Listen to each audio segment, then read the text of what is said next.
Guys welcome to യോഫിൽ designs.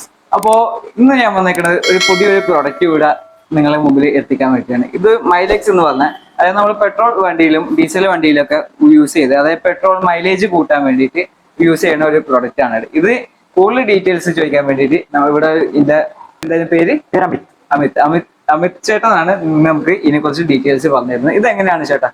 Actually ഞാൻ കമ്പനിയെ ഒന്ന് പരിചയപ്പെടുത്താം. ഡോർഫ് കെറ്റിൽ എന്ന് പറഞ്ഞ കമ്പനിയുടെ മൈലെക്സ് എന്ന് പറഞ്ഞ ബ്രാൻഡിൽ വരുന്ന ഫ്യൂൽ അഡിറ്റീവ്സ് ആണ് നമ്മളിപ്പോൾ ലോഞ്ച് ചെയ്തിരിക്കുന്നത്. ലോഞ്ച് ചെയ്തിട്ട് കുറച്ച് നാളായി. അപ്പോൾ നമുക്ക് ഇതിന്റെ ബാക്കിയുള്ള ഫ്യൂൽ അഡിറ്റീവ്സുമായിട്ട് കമ്പയർ ചെയ്യുമ്പോൾ നമുക്ക് ഇതിൽ വരുന്നത് മെയിൻ ആയിട്ട് വരുന്ന കമ്പഷൻ ഇംപ്രൂവർ എന്ന് പറഞ്ഞിട്ടൊരു കമ്പോണന്റ് വരുന്നുണ്ട്. അത് നമ്മുടെ ഈ ഡോർഫ് കെറ്റിൽ എന്ന് പറഞ്ഞ കമ്പനിയുടെ പേറ്റന്റ് ചെയ്തേക്കുന്ന അഡിറ്റീവ് ആണ്. അതാണ് ഈ പറയുന്ന അഡിറ്റീവ്സിൽ കീ ആയിട്ടുള്ള അഡിറ്റീവ്. അതിന്റെ ഉദ്ദേശം എന്ന് പറയുന്നത് നമ്മുടെ വണ്ടികൾക്ക് കൊടുക്കുന്ന ഫ്യൂവല് പെട്രോൾ ആയാലും ഡീസൽ ആയാലും മാക്സിമം ബേൺ ചെയ്യിക്കാൻ വേണ്ടിയിട്ടുള്ള ഒരു കെമിക്കലാണ്, അഡിറ്റീവ് ആണ്. അപ്പൊ അങ്ങനെ വരുമ്പോഴത്തേക്കും നമ്മുടെ വണ്ടികളിൽ കൊടുക്കുന്ന ഫ്യൂൽ മാക്സിമം കത്തുമ്പോൾ നമുക്ക് മാക്സിമം മൈലേജ് കിട്ടും. അൺബേൺഡ് ഫ്യൂലിന്റെ അളവ് കുറവായിരിക്കും. അപ്പൊ അതുവഴി നമുക്ക് കാർബൺ മോണോക്സൈഡിന്റെ എമിഷൻ, പൊല്യൂഷൻ ഇഷ്യൂസ് ഒക്കെ ഉണ്ടെങ്കിൽ അത് മാറിക്കിട്ടും. പിന്നെ ഫയറിംഗ് കറക്റ്റ് ആയിട്ട് നടക്കുന്നതുകൊണ്ട് തന്നെ വണ്ടി നല്ല സ്മൂത്ത് ആയിരിക്കും നമുക്ക് ഓടിക്കാനായിട്ട്. ഇത് നമുക്ക് കസ്റ്റമർ യൂസ് ചെയ്ത് കേട്ടായിട്ടുള്ള റിവ്യൂ ആണ്. അവർക്ക് ഇത് ഒഴിച്ചു കഴിഞ്ഞ് ഒരു 5-10 കിലോമീറ്റർ ഓടുമ്പോഴത്തേക്കും വണ്ടിയിൽ നല്ല സ്മൂത്ത് ആയിട്ട് നല്ല ആക്സിലറേഷൻ കിട്ടുന്നുള്ളത്. പിന്നെ ഇതിൽ വരുന്ന ഒരു കണ്ടന്റ് എന്ന് പറയുന്നത് ഡിറ്റർജൻസ് ആണ്. അത് നമ്മുടെ ഫ്യൂൽ ലൈൻസ്, ഇഞ്ചക്ടേഴ്സ്, നോസിൽസ് ഒക്കെ ക്ലീൻ ചെയ്യാൻ വേണ്ടിയിട്ടുള്ള ഡിറ്റർജന്റ് അഡിറ്റീവ് വരുന്നുണ്ട്.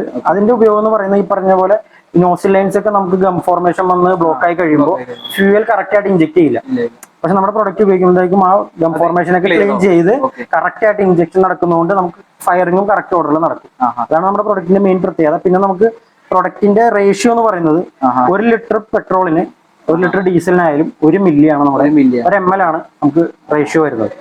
ഇപ്പൊ ഒരു 10 ലിറ്റർ ഒഴിക്കുകയാണെന്നുണ്ടെങ്കിൽ 10 ml ഒഴിക്കുക, 20 ml ആണെങ്കിൽ 20 ലിറ്റർ ആണെങ്കിൽ 20 ml ഒഴിക്കുക. അതിനനുസരിച്ചുള്ള പാക്കേജ് നമ്മുടെ അവൈലബിൾ ആണ്. അതൊന്ന് പരിചയപ്പെടുത്താം. ഈ 5 ml പാക്കാണ് നമുക്ക് പെട്രോൾ വരുന്നത്. 5 ml പാക്ക് എന്ന് പറയുമ്പോൾ നമുക്ക് 5 ലിറ്റർ പെട്രോളിന് നമുക്ക് ഈ 5 ml ഒഴിച്ചാൽ മതി. ഈ 5 ml ഒഴിച്ചാൽ മതി. ഇത് നമുക്ക് MRP 10 രൂപയാണ് വരുന്നുള്ളൂ. അതേപോലെ നമുക്കൊരു 40 ml ഫുൾ ടാങ്ക് ഒക്കെ വരുന്ന വണ്ടികൾക്കാണെങ്കിൽ ഈ 40 ml ഈ ബോട്ടിൽ ഫുൾ ബോട്ടിൽ നമുക്ക് ഒഴിക്കാം. പിന്നെ ഒരു അഡ്വാൻറ്റേജും കൂടി ഉണ്ട്. ഇതിന് സൈഡിൽ നമുക്കൊരു മാർക്കിംഗ് ഉണ്ട്. ആ ഇൻ ബിറ്റ്വീൻ ഈ മാർക്കിങ്ങിന്റെ ഗ്യാപ്പ് എന്ന് പറയുന്നത് 10 ml ആണ്. 10 ml ആണ്. അപ്പൊ 10 ലിറ്റേഴ്സിന് നമുക്ക് മാർക്കിംഗ് നോക്കി നമുക്ക് ഒഴിക്കാൻ പറ്റും. അപ്പൊ അങ്ങനെ 40 ml നമുക്ക് ഇതിൽ നമുക്ക് വരുന്നുണ്ട്. ഇനി ഡീസലിലേക്ക് വരുമ്പോൾ ഇതിന്റെ MRP എന്ന് പറയുന്നത് 200 രൂപയാണ്. ഡീസലിലേക്ക് വരുമ്പോൾ സെയിം ബോട്ടിലാണ് 50 ml ആണ് അതിന്റെ ക്വാണ്ടിറ്റി വരുന്നത്. അതിൽ 200 രൂപയാണ് MRP. സെയിം ഇതേപോലെ മാർക്കിങ്സ് ഉണ്ട്. റേഷ്യോ സെയിം ആണ് പെട്രോൾ ആയാലും ഡീസൽ ആയാലും. 1 ലിറ്ററിന് 1 മില്ലി. അതിന് ഒരു പാക്കേജ് വരുന്നത് സാഷേ പാക്ക് ആണ്. 10 ml പാക്കാണ്. നമുക്ക് 10 ലിറ്റേഴ്സിന് നമുക്ക് ഈ ഒരു പാക്ക് മതി. ഇതിന്റെ MRP വരുന്നത് 20 റുപ്പീസ് ആണ്. ഇതാണ് നമ്മുടെ പ്രൊഡക്റ്റിന്റെ ഒരു ബേസിക് ആയിട്ടുള്ള ഒരു ഐഡിയ. ഇതിപ്പോ ഞാൻ ചോദിക്കട്ടെ, ഇപ്പൊ നമ്മളിത് എത്ര നാളെ യൂസ് ചെയ്യുന്നത്? ഇപ്പൊ മാർക്കറ്റിൽ വന്നിട്ട് ഏകദേശം ഒരു 1.5 കൊല്ലം ആയി. 1.5 കൊല്ലമായി. നമ്മൾ പക്ഷേ കറക്റ്റ് ആയിട്ട് മാർക്കറ്റിലേക്ക് പെനിട്രേറ്റ് ചെയ്തിട്ട് ഏകദേശം ഒരു കൊല്ലം ആളുകൾ യൂസ് ചെയ്ത് നമുക്ക് ഇപ്പൊ റിവ്യൂസ് വന്ന് തുടങ്ങി. ഏത് പ്രോഡക്റ്റ് അങ്ങനെയാണോ 6 months എടുക്കും കസ്റ്റമറിലേക്ക് എത്താൻ. നമുക്ക് ഇപ്പൊ റിസൾട്ട് വന്ന് തുടങ്ങിയിട്ടുണ്ട്. നല്ല റിസൾട്ട് വന്ന് തുടങ്ങി. ഇപ്പൊ പല രീതിയിലും നമ്മൾ യൂട്യൂബിലെല്ലാം കാണാം. പക്ഷെ ഉപയോഗിച്ച ആള് അധികം ഇത് പറഞ്ഞിട്ടില്ല. പക്ഷെ ഇത് ഞാൻ കേട്ടിട്ടുണ്ട്. കാര്യം എന്താ വെച്ചാല് 2-3 വർക്ക്ഷോപ്പിലൊക്കെല്ലാം ഇതിങ്ങനെ യൂസ് ചെയ്ത എക്സ്പീരിയൻസ് ഞാൻ പറഞ്ഞ് കേട്ടിട്ടുണ്ട്. തികച്ചും ഒരു പെയ്ഡ് പ്രൊമോഷൻ അല്ല. ഇത് ഞാൻ കണ്ടു, അപ്പൊ നല്ലൊരു പ്രൊഡക്റ്റ് ആണെന്ന് തോന്നിയോണ്ട് മാത്രം എടുത്ത ഇതാണ്. പിന്നെ പെയ്ഡ് പ്രൊമോഷൻ ആയിട്ട് എനിക്ക് ഇത് പ്രൊമോട്ട് ചെയ്തിട്ട് അങ്ങനത്തെ പൈസ കിട്ടാൻ അങ്ങനത്തെ ഒരു ഇതുമല്ല. സത്യസന്ധമായിട്ട് എടുക്കണ വീഡിയോ ആണ്. ഓക്കെ, റിസൾട്ട് കണ്ട് എടുക്കണ വീഡിയോ ആണിത്. ഇതിപ്പോ മെയിൻലി കൂടുതൽ ടാക്സി ഡ്രൈവേഴ്സ് ആണ് കൂടുതൽ യൂസ് ചെയ്യുന്നത്.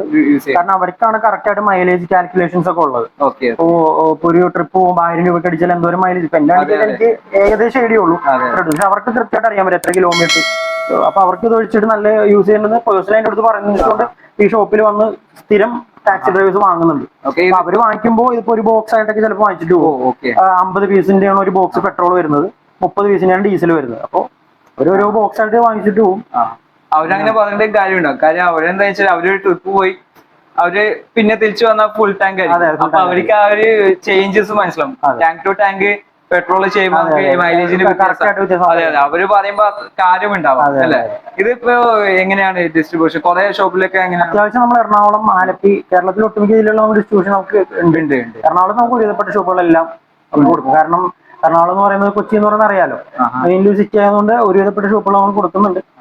എടപ്പള്ളി, ആലുവ, കലൂര് അങ്ങനെയുള്ള മെയിൻ സെന്റേഴ്സിൽ നമുക്ക് ഓരോ ഷോപ്പുകളും, ബാക്കി ചില സ്ഥലങ്ങളിൽ നമ്മൾ ഗ്യാരേജസിലും കൊടുക്കുന്നുണ്ട്. ടെക്നീഷ്യൻസ് ഇത് അറിഞ്ഞിട്ട് നമ്മൾ ഇങ്ങോട്ട് കോൺടാക്ട് ചെയ്ത് കുറെ ആളുകൾ വിൽക്കുന്നുണ്ട്. ചില പൊല്യൂഷൻ സെന്റേഴ്സിലെ ആളുകൾ നമ്മൾ വിളിച്ചിട്ടുണ്ട്. ചില വണ്ടികൾക്ക് പൊല്യൂഷൻ കിട്ടുന്നില്ല എന്ന് പറഞ്ഞിട്ട് നമ്മൾ ഈ പ്രൊഡക്റ്റ് ഒഴിച്ച് കുറച്ച് ഒരു മിനിമം കിലോമീറ്റേഴ്സ് ഓടിച്ചു കഴിയുമ്പോൾ പൊല്യൂഷൻ കിട്ടിയ ഹിസ്റ്ററീസും ചിലർ നമ്മളോട് ഷെയർ ചെയ്തിട്ടുണ്ട്. ഇത് യൂസ് ചെയ്യുമ്പോൾ ശ്രദ്ധിക്കേണ്ട കാര്യങ്ങൾ മെയിൻ കാര്യങ്ങൾ പഴയ വണ്ടികളിൽ മാക്സിമം അവോയ്ഡ് ചെയ്യുക, ഒഴിക്കാതിരിക്കുക. ഒഴിക്കുന്നുണ്ടെങ്കിൽ തന്നെ പ്രോപ്പർ സർവീസ് കഴിഞ്ഞതിന് ശേഷം മാത്രം ഒഴിക്കുക. ഇൻക്ലൂഡിങ് ഫ്യൂവൽ ഫിൽറ്റേഴ്സ് വരെ മാറിയിട്ട് മാത്രമേ ഫ്യൂവൽ അഡിറ്റീവ്സ് നമ്മൾ ഏത് ബ്രാൻഡിലായാലും നമ്മൾ വണ്ടികളിൽ ഒഴിക്കാൻ പാടില്ല. അത് പലതരത്തിലുള്ള ടെക്നിക്കൽ പ്രോബ്ലം അതിന്റെ ഡീറ്റെയിലിംഗ് ഉണ്ട്. പെട്ടെന്ന് മനസ്സിലാവാനായിട്ട് ഞാൻ പറഞ്ഞുതരാം. അത് നമ്മൾ ഫ്യൂൽ ഫിൽറ്റർ മാറ്റിയപ്പോഴും കമ്പനി പറയുന്ന കറക്റ്റ് കിലോമീറ്റർ ഫ്യൂൽ ഫിൽറ്റർ മാറ്റിയ സർവീസ് കഴിയുക. അതിനുശേഷം ഒഴിച്ചു കഴിഞ്ഞാൽ നമുക്ക് നല്ല റിസൾട്ട്. ഒന്ന് ശ്രദ്ധിച്ചാൽ മതി. പിന്നെ നോർമൽ സർവീസ് എല്ലാം പക്കായിട്ട് നടക്കണം. കാരണം എഞ്ചിൻ ഓയിൽസ് എല്ലാം എഞ്ചിൻ ഓയിലായിട്ട് ഇതിന് ബന്ധമൊന്നും ഇല്ലെങ്കിലും പറഞ്ഞ കാരണം എഞ്ചിൻ ഓയിലാണ് ഒരു വണ്ടിയുടെ കറക്റ്റ് വർക്ക് നടത്തുന്നത്. അതുകൊണ്ട് തന്നെ നമ്മൾ എല്ലാ സർവീസും കഴിഞ്ഞതിന് ശേഷം നമ്മൾ ഒഴിക്കുക. പുതിയ വണ്ടികൾക്കൊന്നും യാതൊരുവിധ പ്രശ്നമില്ല. ഞാൻ കേട്ടത് ചില കമ്പനികൾ റെക്കമെൻഡ് ചെയ്യുന്നുണ്ടെന്നാണ് കേട്ടത്. അവരുടേതായ ബ്രാൻഡുകൾക്ക് അവരുടെ ഓൺ ഫ്യൂൽ അഡിറ്റീവ്സ് ഉണ്ട്. അപ്പൊ അവരുടെ വണ്ടികൾക്ക് ഇപ്പോൾ ഓരോ ബ്രാൻഡിനും അവരുടെ ഫ്യൂൽ അഡിറ്റീവ്സ് ഉണ്ട്. അത് റെക്കമെൻഡ് ചെയ്യുന്നത്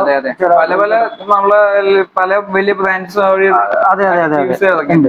അപ്പൊ ഞാൻ ഇതെങ്ങനെ അറിയുന്നത് വെച്ചാൽ എന്റെ ഒരു കസിൻ ബ്രദർ ആണ്. അപ്പൊ ആ ബ്രദറാണ് എന്റെ ഒരു കാര്യം പറഞ്ഞത്. ഇങ്ങനെ ഒരു മൈലെക്സ് എന്ന് പറഞ്ഞ ഒരു ബ്രാൻഡ് യൂസ് ചെയ്യുന്നുണ്ട്. അത്യാവശ്യം നല്ല പെർഫോമൻസ് കിട്ടുന്നുണ്ട്. പുള്ളി അതിന്റെ ഒരു വീഡിയോ എല്ലാം ചെയ്യുന്നുണ്ട്. അപ്പോ ആ നോളജിലാണ് ഞാനിത് കണ്ടത്. എപ്പോഴാണ് ഞാൻ ചേട്ടനെ കണ്ടത്. അപ്പോ തീർച്ചയായും എന്റെ ഈ വീഡിയോ എടുക്കാൻ വിലപ്പെട്ട സമയം തന്നതിന് വളരെ വളരെ നന്ദി. അപ്പോ ഈ ചാനൽ സബ്സ്ക്രൈബ് ചെയ്യുക, ആ ബെല്ലൈക്കൻ ഒന്ന് അടിച്ചു പൊട്ടിക്കാം. Okay, by.